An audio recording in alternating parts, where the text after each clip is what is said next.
अस्सलाम वालेकुम dear student. Session में आज एक बहुत ही इम्पॉर्टेंट क्वेश्चन है जिसको मैं डील करूँगा। कहा यह जाता है कि age of father is 41 year while age of son is 9 year. Father की उम्र है 41 साल और सन की एज है 9 ईयर। कहता है आफ्टर हाउ मैनी ईयर्स हमने ईयर्स को फाइंड करना है। हाउ मैनी ईयर्स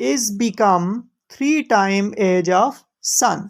यानी इस चीज़ को हमने प्रूव करना है कि कितने सालों के बाद फादर की एज 3 साल हो जाएगी, विल बिकम।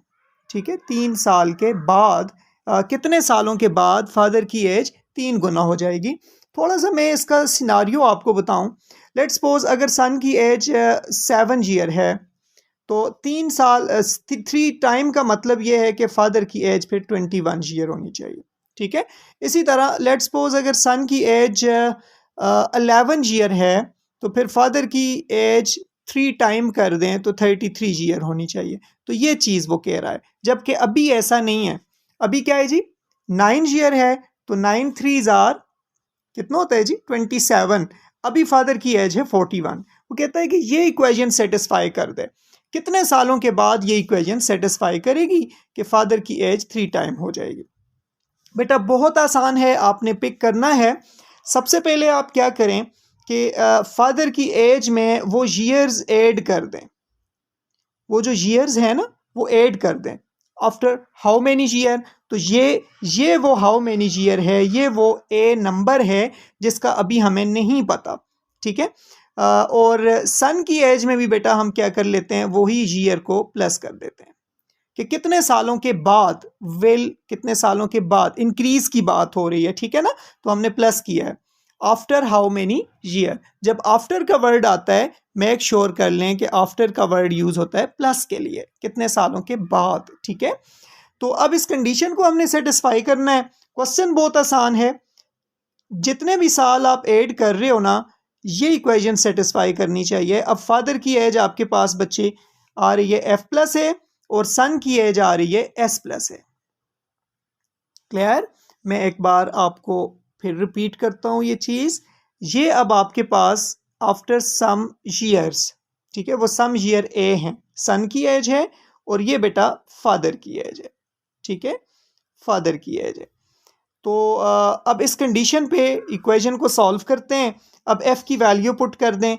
एफ की वैल्यू 41 है प्लस ए, ये वो साल हैं जो अभी हम निकालेंगे। एस की वैल्यू हमें पता है 9 ईयर है प्लस ए, सिंप्लीफिकेशन स्टार्ट है जी 27, 9 3 आर 27 एंड 3a को भी आप यहाँ पे लिखेंगे। साइमल्टेनियसली इक्वेशन को हल करते हैं।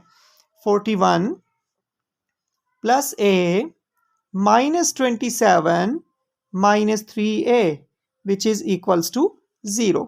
मैंने इक्वेशन की इस साइड शिफ्ट कर दिया इन दोनों को। ठीक हो गया जी। तो बेटा हल करते जाएं, इन दो को आप हल कर सकते हो, शाबाश हरियप। 41 को और 27 को हल कर लें तो इट बिकम्स, क्या आंसर देगा जी, 41 में से 27 को माइनस करें, शाबाश, कोई मुश्किल नहीं है। आप बोरो लेते हो 11 हो जाता है, 11 में से 7 माइनस करो 4 और इधर 3 बच गया और ये 14। और डियर स्टूडेंट a -2 है तो साइन आप बिग का लगाते हो हमेशा। साइन किसका लगाते हो, बिगर का। ये मैं आपको कंडीशन समझा दूं, a -3a हमेशा याद रखें, साइन आप बड़े का लगाते हो। अब दोनों के साइन डिफरेंट है ना, a और प्लस और माइनस डिफरेंट साइन है तो आप डिफरेंस करेंगे। साइन बड़े का डिफरेंट साइन है तो डिफरेंस करेंगे, माइनस करेंगे। अगर सेम साइन हो तो सम करेंगे, यानी दोनों अगर माइनस आ जाते हैं तो सेम साइन है, आप सम करते, दोनों प्लस आ जाते। तो एनीवेज यहाँ पे आपने साइन बड़े का लगाया, 3 बड़ा है और साइन दोनों के डिफरेंट हैं तो 3 में से 1 प्लस कर दिया 2a which is equals to 0। और we can write it as 14 is equals to 2a, और 2 को 14 से डिवाइड करके आप कैंसिल करोगे ना, तो a की वैल्यू आ गई है 7।